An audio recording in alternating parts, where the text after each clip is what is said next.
নির্দেশনায় বাংলাদেশ জাতীয়তাবাদী দল যুব দলের উদ্যোগে আজকে এক প্রতিবাদ সভার আয়োজন করা হয়েছে। আর মধ্যে হলো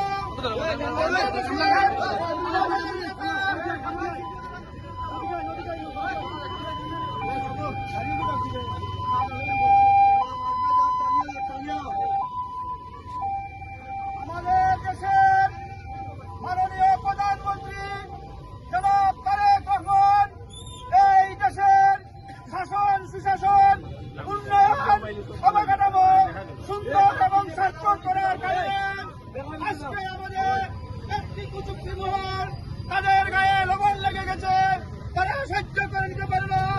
আমি একটি কথা বলতে চাই, এই দেশকে শাসন সুশাসন করতে আপনারা আমাদের সাথে হাতে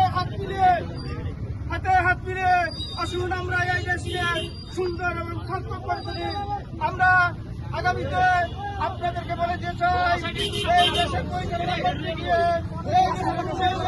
গিয়ে কোনো বাধা সৃষ্টি করলে বাংলাদেশ জাতীয় যুব দল কোনোদিন ছাড় দিবে না।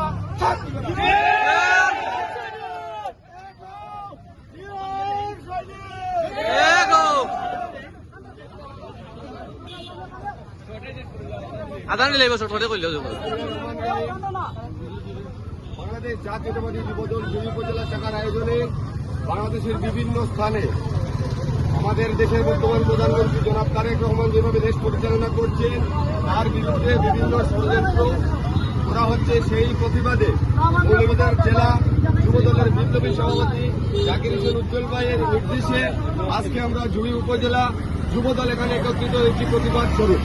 আমরা একটি কথা পরিষ্কারভাবে বলতে চাই, তারেক রহমান দীর্ঘদিন পরে ভিড়ের বেশে বাংলাদেশে এসেছেন এবং তিনি বাংলাদেশের ইতিহাসের অন্যতম প্রধানমন্ত্রী হিসেবে ইতিমধ্যেই নিজেকে উচ্চ স্থানে নিয়ে গেছেন। সেটি কিন্তু অনেকেই এখন দেখতে পাচ্ছে না। সেই হিসাবে বিভিন্ন কুচক্রী মহল তারেক জিয়াকে কুলুষিত করার জন্য, বাংলাদেশ জাতীয়তাবাদী বিএনপি দলকে কুলুষিত করার জন্য বিভিন্নভাবে প্রোপাগান্ডা ছড়িয়ে যাচ্ছে। আমরা জুড়ি উপজেলা যুব দলের পক্ষ থেকে একটি কথাই বলতে চাই, সব ধরনের ষড়যন্ত্র মোকাবেলা করার জন্য আমরা জুড়ি উপজেলা যুবদল আমরা একত্রে দাঁড়িয়ে আছি। ইনশাআল্লাহ আমরা থাকবো। বাংলাদেশ জিন্দাবাদ, বাংলাদেশ জাতীয়তাবাদী যুবদল জিন্দাবাদ।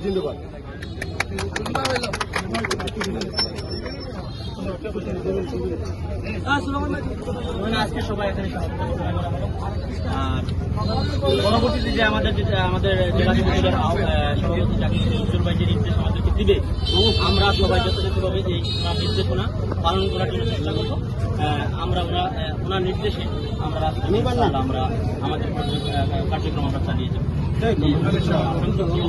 এখানে শেষ করব আজকের সভা।